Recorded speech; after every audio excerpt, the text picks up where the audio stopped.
I'm Melissa Grant, 31 years old, and for most of my life I've been the dependable one. The sister who showed up, the daughter who delivered, the friend who never let anyone down. I built a successful graphic design business in Portland, Oregon, working from my small but bright apartment overlooking the Willamette River. My days were filled with client calls, creative projects, and the quiet satisfaction of building something that was entirely mine. I had a good life, a peaceful life. But that peace shattered the day I discovered my younger sister Victoria had stolen my face, my photos, and my identity to seduce my ex-boyfriend Ryan Holloway. She didn't just catfish him for 6 months using pictures she'd lifted from my private cloud storage. Before we jump back in, tell us where you're tuning in from. And if this story touches you, make sure you're subscribed because tomorrow I've saved something extra special for you. She convinced him to marry her, positioning herself to drain the $180,000 inheritance I'd received from my grandmother. The inheritance I'd trusted my family to know about. The money I'd planned to use for expanding my business and securing my future. When I found out, standing in my parents' living room in Salem while they defended her actions and told me I was overreacting, something inside me cracked. Not broke, but cracked open like a door I didn't know existed. They suggested I should be happy for my sister. That Ryan had moved on and I should too. My mother Barbara actually smiled and said maybe this was fate bringing the family closer together. My father Thomas just nodded along, uncomfortable but unwilling to challenge the narrative Victoria had spun. That was the moment I realized I'd spent 3 decades trying to earn love from people who saw me as a resource, not a daughter, not a sister, just someone whose success existed for them to exploit. So I walked out of that house, got in my car, and drove back to Portland with my hands shaking on the steering wheel, and my mind already calculating my next move. The whole mess started 8 months before that confrontation, back when Ryan and I were still together. We'd been dating for 2.5 years, a relationship that felt solid and real. Ryan worked in corporate finance at an investment firm downtown, the kind of job with long hours and high stress but good money and better prospects. We'd met through mutual friends at a summer barbecue in Laurelhurst Park, and the connection was immediate. He was charming and attentive, ambitious in ways that complemented my own drive. We talked about future plans, about maybe moving in together, about building something lasting. I introduced him to my family at a 4th of July gathering at my parents' place in Salem. My sister Victoria was there, 27 at the time, working as an administrative assistant at a medical office in Eugene. She'd always been the one who struggled more, bouncing between jobs and relationships, never quite finding her footing.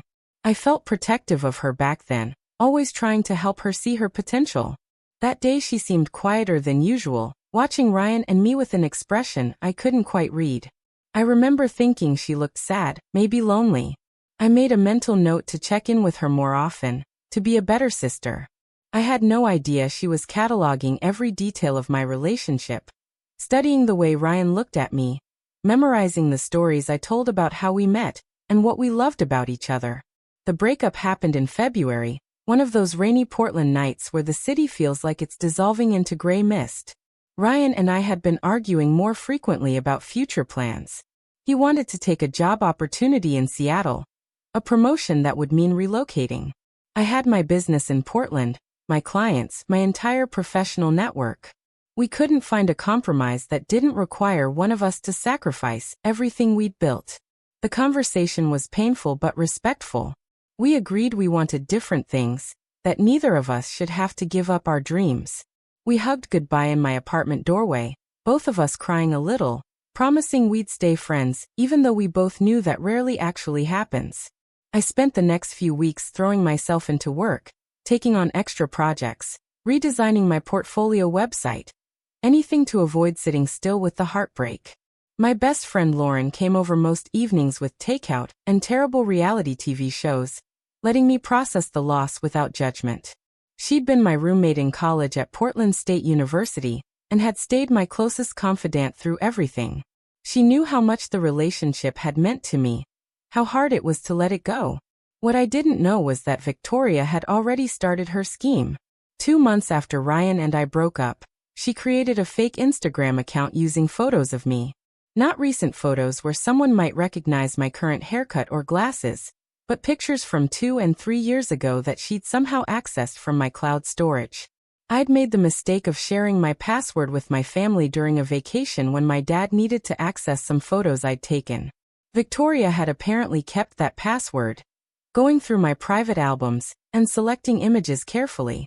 Pictures of me at coffee shops, hiking in the Columbia River Gorge, attending design conferences, even casual selfies I'd taken and never posted publicly. She created an entire false identity, calling herself Emma Richards and claiming to be a freelance photographer based in Eugene. She'd studied my mannerisms well enough from years of being my sister that she could mimic my texting style, my sense of humor, the way I talked about art and design. Then she joined a dating app, knowing Ryan's patterns well enough to anticipate where he'd look for connection after our breakup. Ryan later told me, during one agonizing conversation after everything fell apart, that he'd been drawn to Emma's profile because she reminded him of me. The photos showed someone creative and adventurous, someone who loved the Pacific Northwest and appreciated good coffee and long conversations. He said he'd felt guilty about the attraction at first, like he was trying to replace me with someone similar. But Emma, which was actually Victoria hiding behind my face, had been so understanding and encouraging. She told him it was natural to be attracted to certain qualities, that he shouldn't feel bad about knowing what he wanted. They started chatting on the app, then moved to text messages, then phone calls where Victoria disguised her voice just enough, claiming allergies or a cold whenever it didn't sound quite right. She never agreed to video calls, always saying her camera was broken or her internet was unreliable. She made excuses about why they couldn't meet in person for the first month, claiming she was traveling for work, visiting family, dealing with a sick relative. By the time she agreed to meet him face to face, she'd laid enough groundwork that Ryan was emotionally invested in Emma Richards, the woman who didn't actually exist. Their first in-person meeting was orchestrated carefully. Victoria told Ryan she'd been in an accident that had required facial reconstruction surgery, that she looked different from her photos now but was still recovering and self-conscious about it. She showed him doctored medical documents, fake hospital bracelets, manufactured evidence of a trauma that never happened. Ryan, being a decent person at his core despite what came later, responded with compassion and patience. He told her looks didn't matter, that he'd fallen for her personality and mind. Victoria had successfully transformed herself in his eyes from the woman in my photos to someone new, someone he believed he was helping to heal. She'd even changed her appearance significantly, cutting her hair differently than she usually wore it, wearing colored contacts, adopting a completely different style of dress. When they finally met at a restaurant in Eugene, Ryan saw someone who vaguely resembled the photos, but seemed like a brave survivor of tragedy. He never suspected he was sitting across from the younger sister of his ex-girlfriend, the woman who'd been at that 4th of July barbecue 2 years earlier. Victoria had been forgettable enough in his memory that he didn't make the connection. Over the next 4 months, their relationship accelerated quickly. Victoria, still pretending to be Emma, moved the relationship forward with calculated precision. She talked about wanting stability after her supposed accident, about valuing authentic connection over superficial concerns. She mirrored everything Ryan had ever wanted, having learned his desires and dreams through me during the years I'd dated him. She knew he wanted marriage and family eventually, that he valued financial security and careful planning. She presented herself as someone who shared those goals perfectly. Preparing and narrating this story took us a lot of time, so if you are enjoying it, subscribe to our channel, it means a lot to us. Now back to the story. Ryan, still nursing the wound of our breakup and believing he'd found someone who truly understood him, proposed after 4 months. Victoria said yes immediately, posting carefully cropped photos on a private social media account that none of our family could see. She was living 2 completely separate lives, being Emma with Ryan and being Victoria with everyone else. She told our parents she'd started dating someone new, but kept the details vague. She told Ryan her family was distant and complicated, that she'd prefer a small wedding without them involved. Everything was designed to keep the 2 worlds from colliding until she'd secured what she really wanted, access to my inheritance. I found out about the engagement in the worst possible way. I was having coffee with Lauren at our favorite spot in the Pearl District, talking about a new client project, when my phone buzzed with a text from my mother Barbara. She'd sent a photo with a message that said, "So excited for Vicky's news. Wish you could be happy for your sister." The photo showed Victoria and Ryan, his arm around her waist, her hand extended to show an engagement ring. My brain couldn't process what I was seeing. I stared at the image, my coffee going cold in my hand, while Lauren leaned over to look and gasped out loud. "That's Ryan," she said, her voice sharp with shock. "Why is your sister with Ryan?" I couldn't answer because I was scrolling frantically through my mother's previous messages, finding more photos, seeing Ryan's face clearly in each one. My mother had texted earlier messages I'd somehow missed while working, talking about how Victoria had finally found a good man, how they'd been dating for months, how he was financially stable and ready to settle down. There was no mention of the name Emma. No indication my mother knew about the catfishing. Just pure excitement that Victoria had landed someone successful. I called my mother immediately, my hands shaking so badly, I almost dropped the phone. She answered cheerfully, asking if I'd seen the photos. "Mom," I said, my voice tight and strange in my own ears, "that's Ryan. That's my ex-boyfriend Ryan. What are you talking about?" She laughed, actually laughed, and said, "No honey, that's Victoria's fiancé Marcus. You must be confused." I insisted, my voice rising. "Mom, I dated that man for 2.5 years. I know his face. That is Ryan Holloway." There was a long pause, then my mother's voice came back uncertain. "Well, Victoria did mention his name was Ryan, but it's a common name, Melissa. I'm sure it's not the same person. You need to let go of the past. This isn't about you." Her dismissal hit me like cold water. I told her I was coming to Salem immediately, that we needed to talk in person. She tried to put me off, saying they were busy with wedding planning, but I was already grabbing my keys and heading for the door. Lauren followed me down to my car, insisting she was coming with me. We drove south on I-5 in tense silence, my mind racing through possibilities and explanations, none of them making sense. We arrived at my parents' house in Salem an hour later.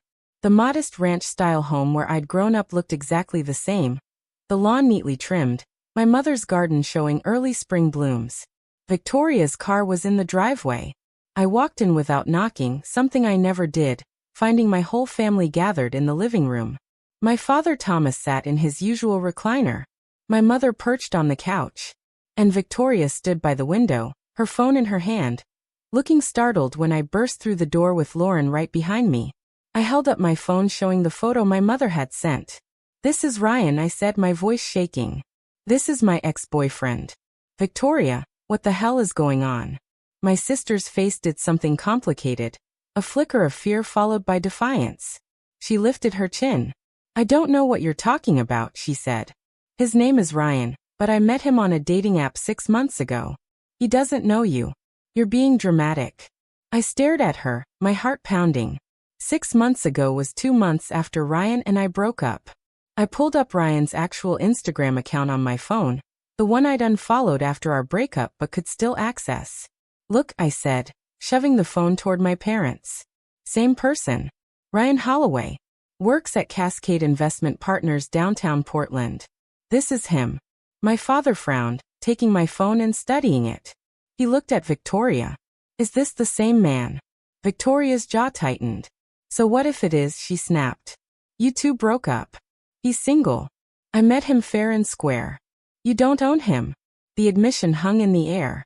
My mother made a small sound of surprise but then said, "Well, Victoria's right, Melissa. You and Ryan ended things. If he's moved on with your sister, that's unfortunate timing but not really wrong." I felt like I was losing my mind. "Not wrong," I repeated. "She went after my ex-boyfriend deliberately. Mom, that's a betrayal. That's crossing every possible line." My mother's face hardened. "You're being selfish," she said. "Your sister finally found someone good, and you want to ruin it because of jealousy." I couldn't believe what I was hearing. Lauren stepped forward, her voice cutting through the tension. "Mrs. Grant, this isn't about jealousy. This is about basic respect and boundaries." Victoria deliberately pursued Melissa's ex. "That's not okay in any universe." My father held up a hand. "Let's everybody calm down," he said in his mediator voice. Melissa, I understand you're upset, but Victoria is 27 years old. She can date who she wants. I turned to Victoria directly. How did you even meet him? I demanded. How did this happen? She smirked, and I saw something cold in her expression I'd never noticed before. I told you, a dating app. We matched. We talked. We connected. It's not my fault he liked me better. The lie was so blatant, so absurd, that I laughed without humor. You expect me to believe this was random chance? That out of everyone in Oregon, you just happened to match with my ex-boyfriend?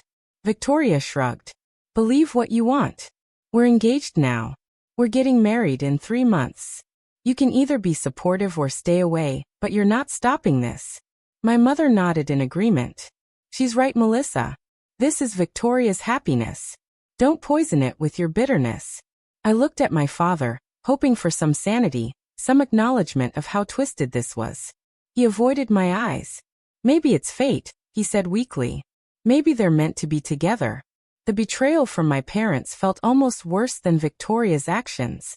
I'd expected opposition from her, but I'd somehow believed my parents would see reason, would understand the violation. Instead, they were defending her, gaslighting me into thinking I was the problem. Lauren grabbed my arm. Come on, she said quietly. We're leaving. Let's go. I let her pull me toward the door, my vision blurring with tears I refused to let fall in front of them.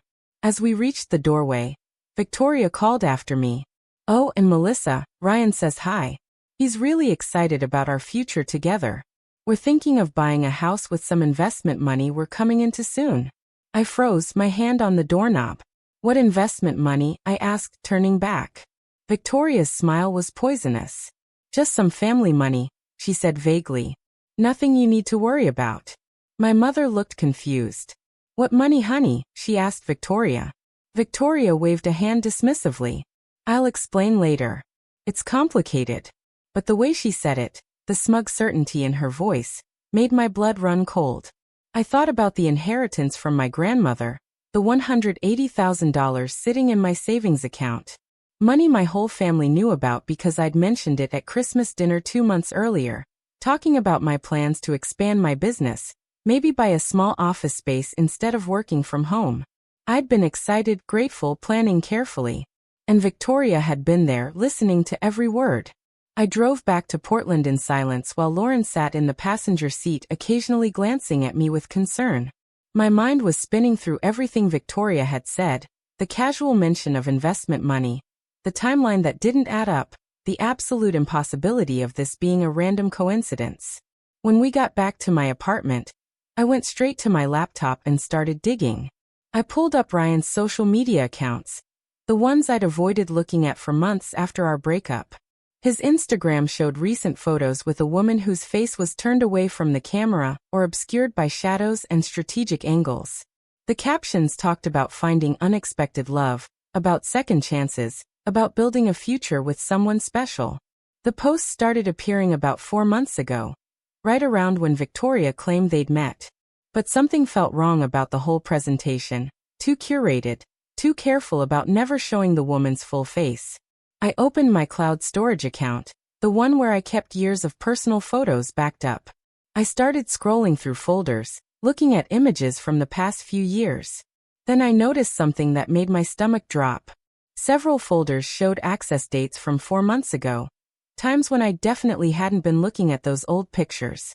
Someone else had gone through my photos, specifically albums from 2 and 3 years ago when my hair was longer and I wore different glasses.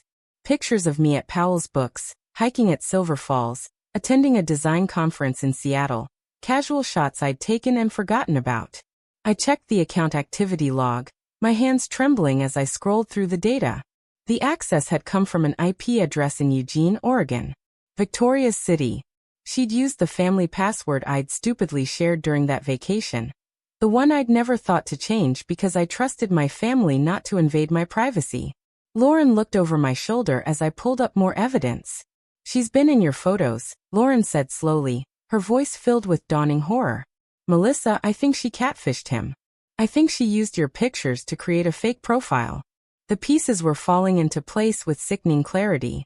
I searched dating apps, creating temporary accounts to look for profiles that might match. On the third app one tried, I found it. An account under the name Emma Richards, listed as inactive now, but the cache preview images were visible. My face stared back at me from the screen. Photos I recognized from my own collection. The bio talked about being a freelance photographer, loving the Pacific Northwest, appreciating meaningful conversations over superficial small talk. It was written in a style that mimicked my own voice, pulled from things I'd actually said and posted over the years. Victoria had studied me, copied me, and used my identity to lure in the one man she knew would respond to those specific qualities. I felt violated in a way I'd never experienced before. This wasn't just sister rivalry or jealousy. This was identity theft. This was fraud. This was a calculated, deliberate scheme that had been months in the making. I sat back from my laptop, my mind racing. Why would she do this? What was the end game? Then I remembered her comment about investment money, about buying a house. I pulled up my banking app and checked my savings account, the one holding my grandmother's inheritance. Everything was still there, $180,000 untouched. But I noticed something odd. There was a pending authorization from 3 days ago, a request to add an authorized user to the account. The request had been denied because it required my physical presence at the bank with identification, but someone had tried. Someone had attempted to add themselves to my account. I called my bank immediately, asking to speak with someone in their fraud department. When I finally got through to a manager named Patricia, I explained the situation as clearly as I could. Someone tried to add themselves to my account without my permission, I said. I need to know what information they provided and how they attempted this. Patricia put me on hold, then came back with information that confirmed my worst fears. A woman claiming to be Melissa Grant had come into a branch in Eugene 3 days ago with what appeared to be your identification and account information, Patricia said. She requested to add a Ryan Holloway as an authorized user on your savings account. Our teller noticed some inconsistencies in the signature and requested additional verification. When the woman couldn't provide it, we denied the request and flagged the account. I felt ice water run through my veins. That was my sister, I said. She stole my information and tried to give her fiancé access to my money. Patricia's voice became very serious. Ma'am, that's identity theft and attempted fraud. You need to file a police report immediately. I'll send you the documentation of the attempted access. You should also consider freezing your credit and changing all your passwords. I spent the next 2 hours filing reports, changing passwords, setting up fraud alerts on every account I had. Lauren sat with me through all of it, making coffee and ordering food I couldn't eat. When I finally finished with the immediate security measures, I sat back and tried to think clearly. Victoria had catfished Ryan using my photos and identity. She'd gotten engaged to him under false pretenses. And now she was trying to access my inheritance, probably planning to drain it before anyone discovered the truth. But how was she planning to maintain the deception? Ryan would eventually figure out she wasn't the woman from the photos. He'd meet our parents and recognize them from that 4th of July gathering years ago. Unless Victoria had already prepared for that, I realized. The comment about her family being distant and complicated. The intimate wedding without family present. She was planning to marry him quickly, get access to whatever money she could through him, and then what? Disappear. Divorce him. Come up with some elaborate story to explain everything. I pulled up my phone and stared at Ryan's number, still saved in my contacts even though I'd sworn I'd delete it after the breakup. I needed to warn him. Whatever anger I felt about him moving on so quickly, he didn't deserve to be defrauded and manipulated. He didn't deserve to marry someone who'd constructed an entire false identity. I hit the call button before I could second-guess myself. The phone rang 4 times before Ryan answered, his voice cautious. Melissa, he said. This isn't a good time. I need to talk to you, I said quickly. It's important. It's about Victoria. There was a long pause. I don't know anyone named Victoria, he said slowly. If this is about Emma, I really don't think we should be having this conversation. You're engaged to my sister, I said, the words coming out harsh and flat. Her real name is Victoria Grant. She's my younger sister. She catfished you using my photos. The woman you think you've been dating for 6 months doesn't exist. Ryan's laugh was uncomfortable and dismissive. Melissa, I know the breakup was hard, but this is inappropriate. Emma and I are very happy. I don't appreciate you trying to interfere. She's not Emma Richards, I said, my voice rising with frustration. I have proof. She accessed my cloud storage and stole photos of me. She created a fake profile on a dating app. Check her identification. Check her real social media. Her name is Victoria Grant and she's my sister. Ryan's voice turned cold. I'm hanging up now, he said. Please don't contact me again. Emma warned me you might try something like this. She said you had trouble letting go. I felt like I'd been slapped. Victoria had anticipated this move, had already poisoned Ryan against me, had set up a narrative where I was the unstable ex who couldn't handle him moving on.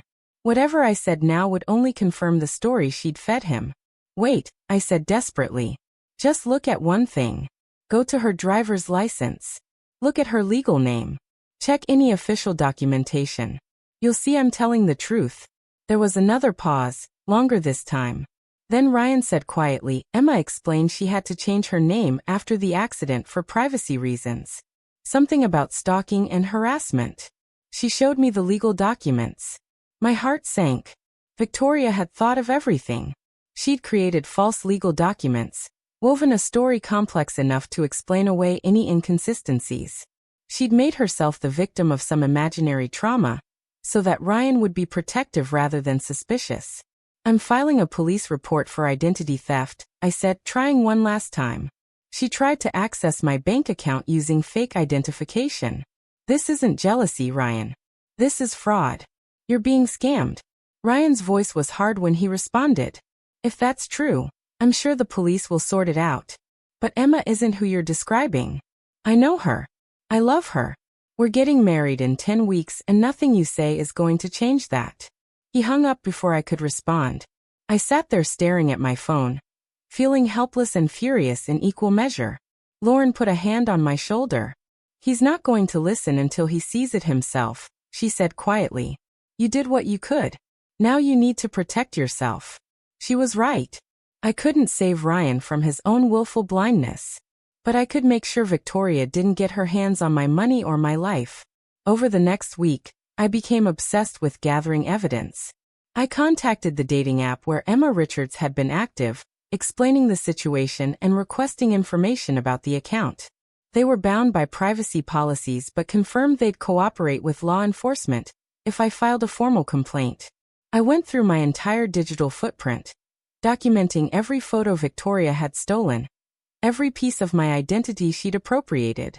I found the fake medical record she must have shown Ryan, discovering through some careful internet searching that the hospital listed on the documents didn't exist, and the doctor's name was completely fabricated. I compiled everything into a folder that grew thicker each day. The police detective assigned to my identity theft case was a woman named Maria Santos who took my complaint seriously, but warned me that these cases could take months to investigate and prosecute. Your sister hasn't actually succeeded in stealing money yet, Detective Santos explained during our meeting at the precinct. She attempted fraud but was blocked by your bank. That makes prosecution more difficult.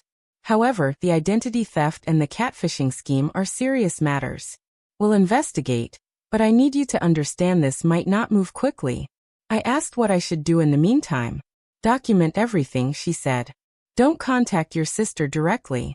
Don't try to confront her or warn her fiancé beyond what you've already done. Let us handle the investigation. If she tries to access your accounts again, report it immediately. And consider getting a restraining order if you feel threatened. I left the police station feeling slightly more in control, but deeply exhausted.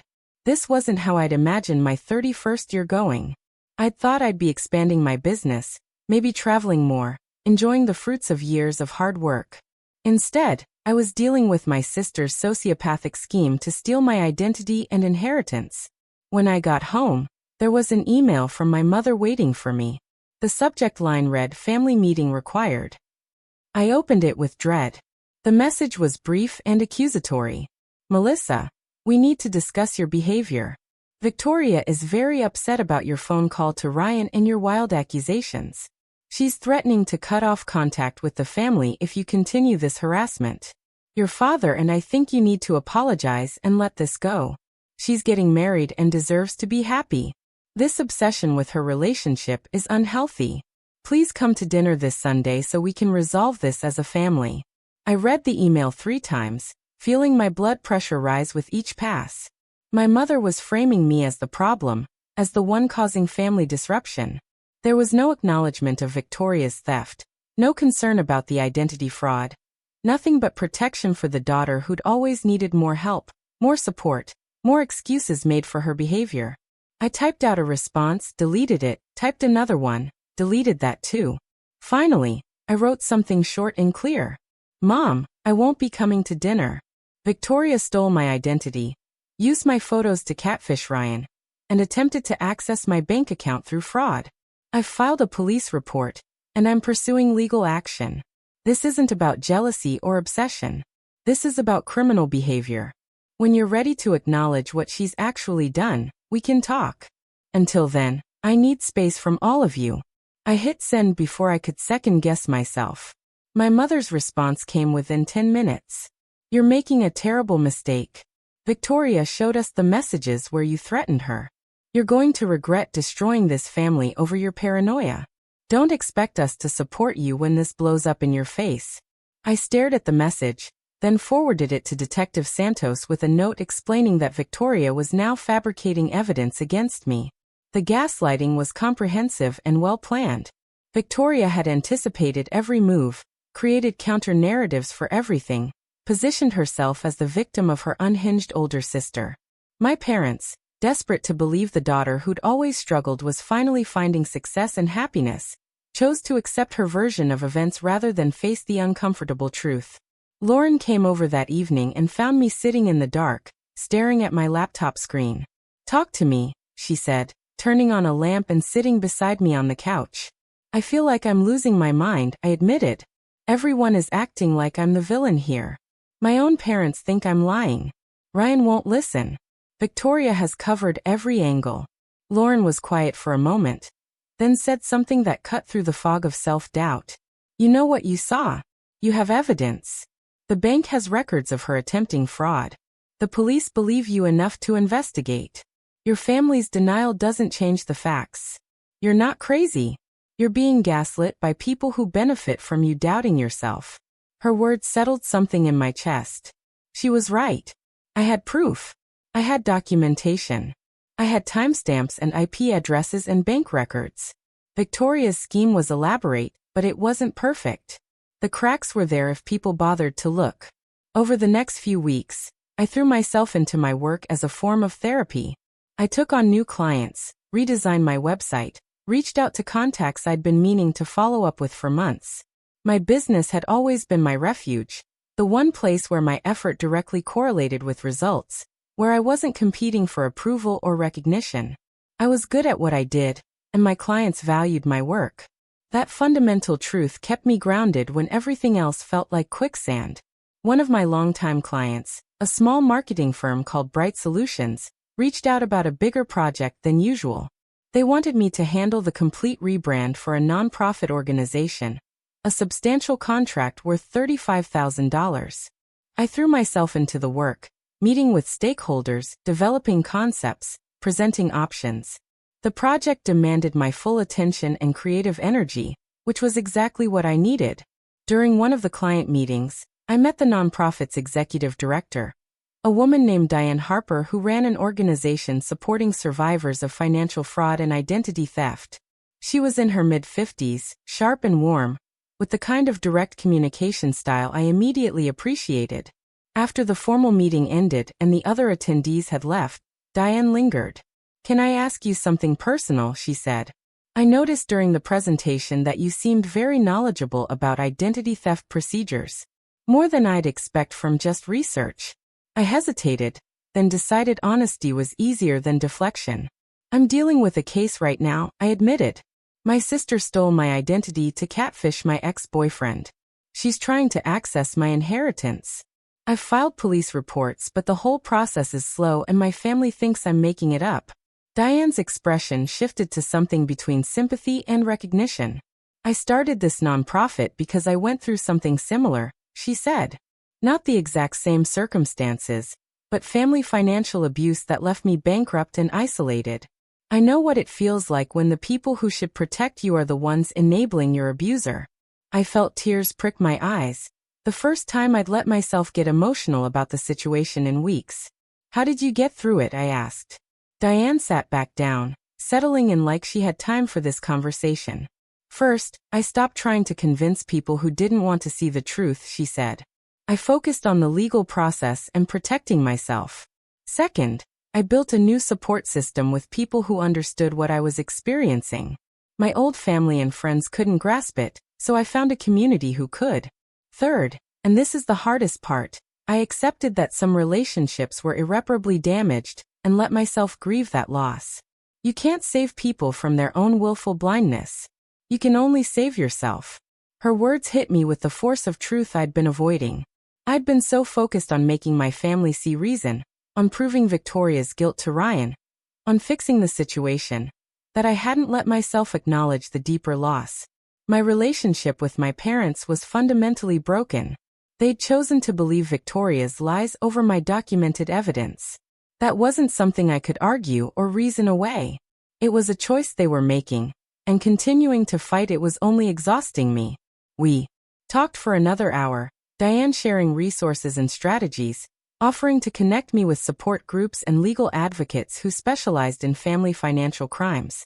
When I finally left her office, I felt something I hadn't felt in weeks, which was hope. Not hope that Victoria would be caught or that my family would apologize, but hope that I could build a life beyond this mess, that I could recover and thrive despite what had been done to me. That night, I made a decision. I was done trying to convince anyone of anything. I would cooperate fully with the police investigation, provide whatever evidence they needed, and let the legal system handle Victoria. But I wouldn't spend another minute of my energy trying to change my parents' minds or save Ryan from his own poor judgment. I would focus on my business, my real friends, and building the future I wanted. I started researching what it would take to relocate my business, looking at cities where I had no history and no family complications. Denver kept coming up in my searches. It had a strong creative community, lower cost of living than Portland, beautiful surroundings, and most importantly, it was far enough away that I wouldn't randomly run into anyone from my old life. I called Lauren and told her what I was thinking. She was quiet for a long moment, then said she'd suspected this was coming. I hate the idea of you leaving, she admitted. But I understand why you need to. This city is full of memories and connections to people who've hurt you. A fresh start makes sense. We talked about logistics and timing, about how we'd stay in touch, about maybe her visiting Denver once I got settled. Her support meant everything. The validation that I wasn't running away but making a strategic choice for my own well-being. Over the next month, I started preparing for the move quietly. I didn't tell my parents. I didn't announce it publicly. I just methodically began wrapping up my Portland life, finishing client projects, giving notice on my apartment lease, researching neighborhoods in Denver. The police investigation continued in the background. Detective Santos called periodically with updates. We've confirmed the IP address accessing your cloud storage matches your sister's home internet, she told me in early May. We've also verified that the identification she used at the bank was a forgery. We're building a solid case, but I need to be honest with you that pressing charges against a family member is complicated. The prosecutor will want to know if you're willing to testify. I confirmed I was willing to do whatever was necessary. Victoria had crossed every possible line. The fact that she was my sister didn't give her immunity from consequences. Detective Santos also had troubling news about the scope of Victoria's scheme. We've discovered she's been using your identity for more than just the catfishing, she said. She opened 3 credit cards in your name over the past 6 months. The balances total about $18,000. She's been making minimum payments, so it didn't trigger immediate alerts. But this is additional fraud we're documenting. I felt sick hearing this. Victoria hadn't just stolen my photos or tried to access my inheritance. She'd been systematically exploiting my identity for months, racking up debt in my name while planning her fake wedding. The credit card revelation meant more paperwork, more fraud reports, More hours spent on hold with financial institutions trying to clear my name. But it also meant the case against Victoria was getting stronger. With documented credit fraud in addition to the attempted bank access and identity theft, the prosecutor would have substantial evidence. The wedding was scheduled for mid-June. I knew this because my mother had sent several more emails alternating between guilt trips about my absence from family planning and accusations about my continued harassment of Victoria. I'd stopped responding to these messages, simply forwarding them to Detective Santos as documentation of the ongoing gaslighting. 2 weeks before the wedding, something unexpected happened. I got a call from an unknown number that turned out to be Lindsay Morrison, Ryan's younger sister. I remembered her vaguely from the time I'd dated Ryan. A quiet woman a few years younger who worked as a nurse. Melissa, Lindsay said, her voice hesitant. I know this is weird, me calling you. But I need to talk to you about Emma. My heart started pounding. What about her? I asked carefully. Lindsay took a deep breath. Something isn't right. Ryan won't listen to me, but I've been noticing things that don't add up. Emma never wants to be in photos where her full face shows. She's weird about social media. She gave me a story about facial reconstruction surgery, but I'm a nurse and I've seen those cases, and her story has medical inconsistencies that bother me. And then yesterday, I was helping Ryan with some wedding planning, and I saw a document with Emma's legal name on it. Victoria Grant. I looked her up and found your family's information. Found out you have a sister named Victoria. I closed my eyes, feeling vindication and frustration in equal measure. You're right, I said. Emma is my sister Victoria. She stole my photos and created a fake identity to catfish Ryan. I tried to tell him, but he wouldn't listen. Lindsay made a sound of distress. Oh God. I was hoping I was wrong. Melissa, what do I do? How do I make Ryan see this? He's so invested in this relationship. He talks about Emma like she saved his life after your breakup. I walked Lindsay through everything I knew, sharing the evidence I'd compiled, explaining the police investigation. She listened to all of it, occasionally gasping or swearing under her breath.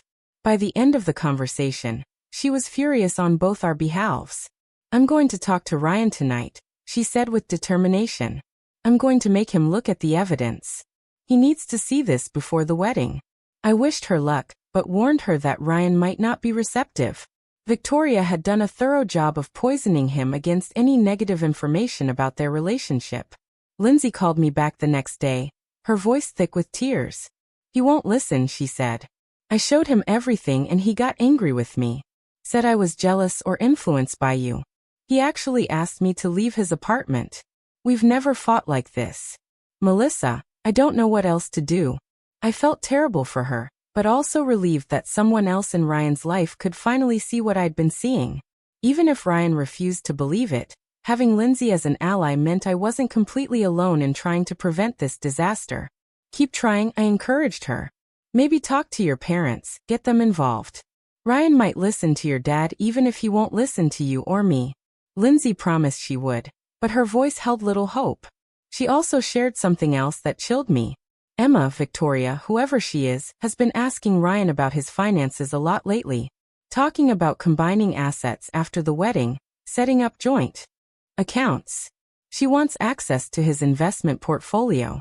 I think she's planning to clean him out. That confirmed what I'd suspected. Victoria's plan wasn't just about humiliating me or winning some twisted sibling competition. It was about money, pure and simple. She'd identified Ryan as someone with financial resources, used my face to lure him in, and was positioning herself to access everything he had. The inheritance she tried to steal from me was just one piece of a larger scheme. After the wedding, with legal access to Ryan's accounts as his spouse, she could potentially drain everything before disappearing or manufacturing some crisis that explained why the money was gone. It was sophisticated fraud, the kind that required planning and calculation. I shared this information with Detective Santos, who noted it in her case file, but reminded me that she couldn't prevent a legal marriage between two adults, even if one of them was being defrauded. Unless Ryan is willing to file a complaint or your sister actually steals money, we can't intervene in the wedding itself, she explained. Our case is about what she did to you specifically. What happens between her and Ryan is separate unless he becomes a victim willing to press charges. The week before the wedding, I finished the last of my client work in Portland and packed up my apartment. Lauren helped me load everything into a moving truck, both of us quiet and sad about the ending this represented. We'd been friends for over a decade, had built adult lives in the same city, had always assumed we'd stay close geographically. Now I was leaving, driven away by family toxicity and the need for a clean break. "Promise me you'll actually be happy in Denver," Lauren said as we sealed the last box. "Promise me this isn't just you running away." I pulled her into a hug. "I promise I'm going towards something, not just away from this," I said. "I need space to figure out who I am without my family's dysfunction defining me. Denver feels like possibility."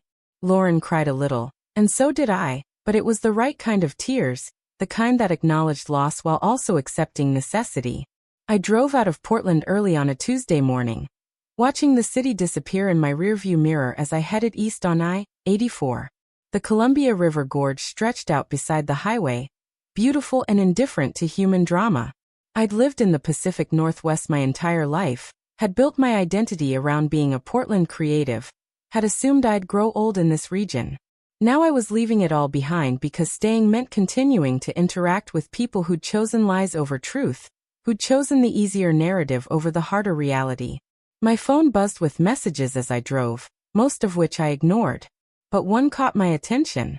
It was from an email address I didn't recognize, the subject line reading, "You should see this." I pulled over at a rest stop and opened it. The message contained a link to a private Instagram account and a password.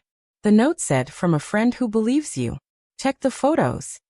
I clicked the link and entered the password, finding myself looking at Victoria's actual private Instagram account, not the fake Emma Richards profile, but her real one.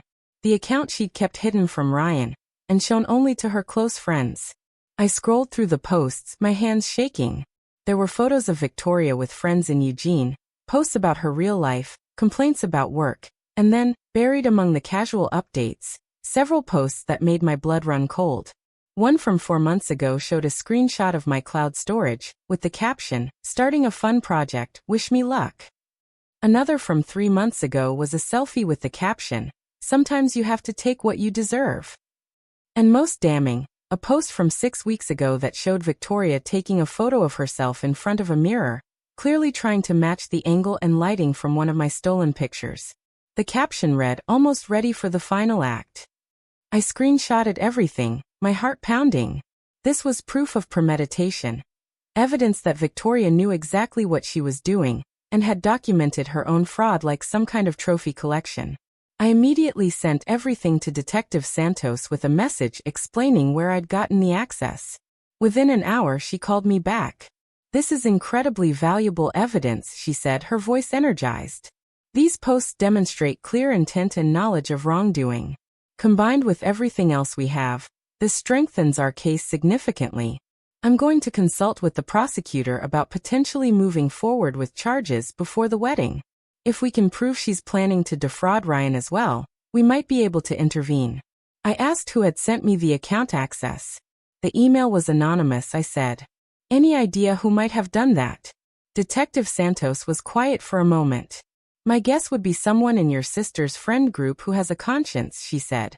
"Or possibly someone who's been on the receiving end of her manipulation and wants to see her face consequences.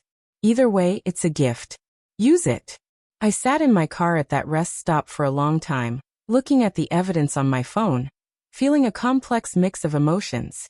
Victory that I finally had undeniable proof. Sadness that my sister was truly this person, this calculating fraud. Anger that it had come to this point. And underneath it all, exhaustion. I was so tired of this battle, so ready to be done with the whole situation. I wanted to get to Denver and start over, to build a life where family drama wasn't the central defining feature of my existence. I pulled back onto the highway and continued east, putting more miles between myself and Portland with every passing hour. The landscape changed as I drove, the lush green of the Pacific Northwest giving way to the high desert of eastern Oregon, then the mountains of Idaho. I drove for 10 hours that first day, stopping for the night in Boise at a cheap motel, where I lay awake staring at the ceiling, and wondering what was happening back in Oregon. The next morning, I got my answer. My phone exploded with notifications around 8 a.m. Missed calls from my mother, from Victoria, from numbers I didn't recognize. Text messages that range from furious to panicked. Voicemails that I listened to with a sense of detached curiosity. The first one was from my mother, her voice shrill with anger. "Melissa, what have you done? The police showed up at Victoria's apartment this morning. They arrested her. Her wedding is ruined. Ryan has called everything off. This is your fault. You've destroyed your sister's life out of spite. Call me back right now." The next message was from Victoria herself, her voice cold and venomous. "You think you've won, but you haven't. I'll make sure everyone knows what you did. You'll never have a relationship with this family again. You're dead to me. I hope you're happy." I sat in the motel room, my coffee going cold in my hand, listening to message after message. Apparently, Detective Santos had moved quickly after receiving the Instagram evidence. She'd coordinated with the prosecutor and obtained a warrant for Victoria's arrest on charges of identity theft, credit card fraud, and attempted bank fraud. They'd executed the arrest early in the morning, 2 days before the wedding. Ryan, confronted with police at his fiancée's apartment and hearing the formal charges, had finally been forced to face reality. According to a message from Lindsay Morrison, he'd completely broken down, realizing he'd been manipulated for months. The woman he thought he knew didn't exist. The wedding was canceled. The venue, the catering, the photographer, all of it called off in a panicked rush of phone calls. I arrived in Denver 3 days later, driving into the city as the sun set behind the Rocky Mountains and painted the sky in shades of orange and purple that felt like a promise of something new. I'd rented a small one-bedroom apartment in the Capitol Hill neighborhood, a walk-up in an old brick building with hardwood floors and big windows that let in afternoon light. The place was empty except for the boxes I'd shipped ahead, stacked in the living room waiting to be unpacked. I stood in the center of that bare apartment and felt something release in my chest. Some tension I'd been carrying for so long I'd forgotten it was there. This was mine. This space, this city, this fresh start. Nobody here knew about Victoria or the scandal, or the family that had chosen sides against me. The first week in Denver was purely practical. I unpacked boxes and arranged furniture, set up my home office, registered my business with Colorado, established new banking relationships at a local credit union where nobody had ever heard the name Victoria Grant. I walked through my neighborhood learning the streets, finding the coffee shop 3 blocks away that made perfect lattes, discovering the small park where people brought their dogs in the evenings. Each small task felt like building a foundation, laying bricks for something stable and permanent. Lauren called every few days with updates from Portland that I half wanted to hear and half wanted to ignore. The legal case against Victoria was moving forward. She'd been released on bail, but was facing serious charges that could result in prison time if convicted. Ryan had apparently suffered a complete emotional breakdown according to Lindsay, who'd reached out to Lauren when she couldn't get through to me directly. He'd realized the entire relationship was built on lies, that the woman he'd fallen in love with was a fabrication. My parents had doubled down on their support of Victoria, claiming she'd made mistakes but didn't deserve criminal prosecution, that I was being vindictive and cruel by pressing charges. They'd started a fundraiser to help pay for Victoria's legal defense, spinning a narrative that painted me as the villain. I listened to all of this from my Denver apartment, feeling like Lauren was describing events happening to someone else in some distant place I no longer inhabited. The emotional distance wasn't numbness exactly, but more like protective detachment. I'd spent so much energy trying to make my family see reason that I'd exhausted my capacity for caring what they thought. Now I was just waiting for the legal system to run its course while I focused on building my new life. I started reaching out to potential clients in Denver, leveraging my portfolio and the strong recommendations from my Portland work. Within 2 weeks of arriving, I'd landed my first local client, a small tech startup in the Rhino district that needed help with their visual branding. The project was modest, only $5,000, but it felt significant as my first Denver success. The tech startup led to another client through a referral, then another. By the end of my first month in Denver, I had 4 active projects and was earning close to what I'd made in Portland. I also started exploring Denver beyond my immediate neighborhood, driving into the mountains on weekends to hike trails I'd researched online. The landscape was different from the Pacific Northwest, drier and more dramatic, with aspen trees that shimmered in the wind and peaks that seemed to touch the sky.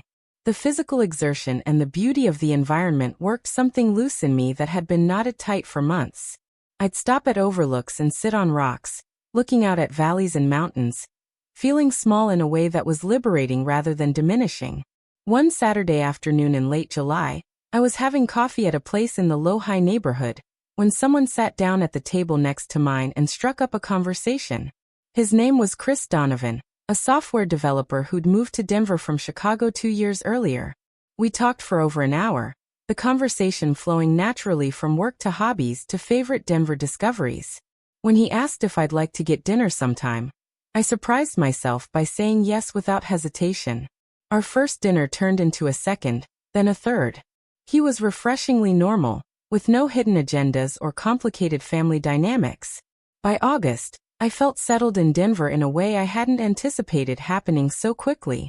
I had a growing client base, a comfortable apartment I'd decorated with thrift store finds and plants, a developing social circle through Chris and the people I'd met at networking events.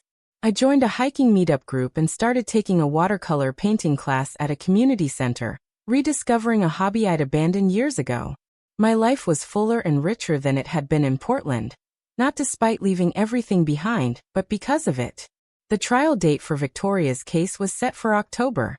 The prosecutor was confident given the documentation of Victoria's Instagram posts, the bank records showing her attempted fraud, the credit card statements proving she'd opened accounts in my name, and testimony from the dating app company about the fake Emma Richards profile. My parents sent one final attempt at contact in late August, a letter that arrived at my Denver address. My mother wrote about family loyalty and forgiveness, begging me to drop the charges and come home.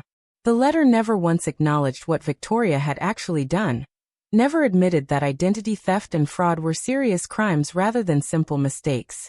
I read the letter once, then put it in a folder with all the other documentation, and didn't respond.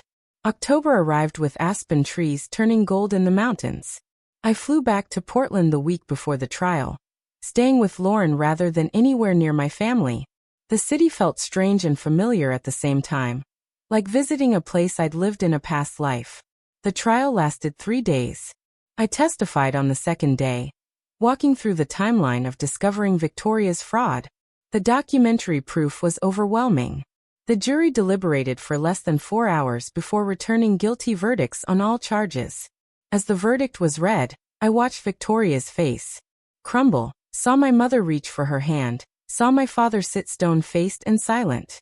In that moment, watching them comfort the daughter who'd committed crimes while ignoring the daughter who'd been victimized, I felt the last thread of connection to them finally snap. Victoria was sentenced in early November to 3 years in prison followed by 5 years of probation. She was also ordered to pay full restitution totaling over $200,000. My parents apparently refinanced their house to pay for her legal defense, and were now facing financial strain themselves. I felt nothing hearing about their struggles except maybe a distant sense that consequences were unfolding as they should. By the end of November, my Denver life felt fully established. My client roster had grown to the point where I was turning down projects.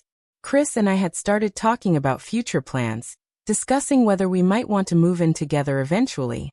I'd joined a community garden and painted regularly, my watercolors improving with practice. The holidays approached and I made the conscious decision not to go back to Portland.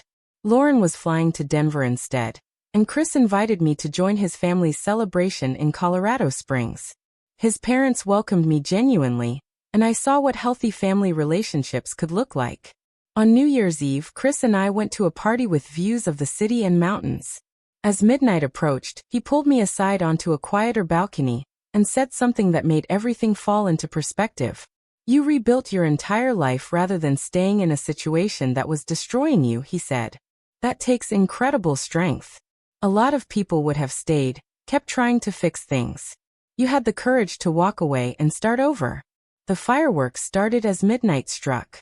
Chris pulled me close and kissed me while celebration erupted around us.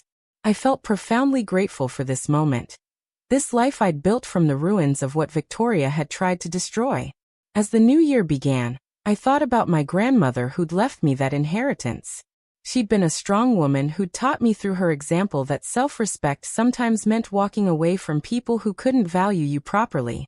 The next morning, I woke up in my Denver apartment with winter sunlight streaming through the windows. I looked at my calendar for the year ahead, full of projects, trips, and commitments I'd chosen. My life was full in the best possible way. The lesson I kept returning to was about recognizing when effort was being wasted on people who wouldn't appreciate it. I'd spent years trying to earn my family's respect, but the realization that I could stop seeking their approval had been profoundly liberating. My worth wasn't determined by whether my parents acknowledged it or whether Victoria envied it enough to try stealing it. Sitting in my Denver apartment as snow fell outside, I understood that Victoria's betrayal had been a brutal gift. It had shattered illusions about family loyalty, forced me to see clearly what kind of people my parents actually were. It had pushed me into something bigger and more authentic. Victoria had tried to destroy me by stealing my identity. Instead, she'd inadvertently freed me to discover who I really was when I stopped performing for an audience that would never appreciate the show. Up next, you've got 2 more standout stories right on your screen. If this one hit the mark, you won't want to pass these up. Just click and check them out. Retry.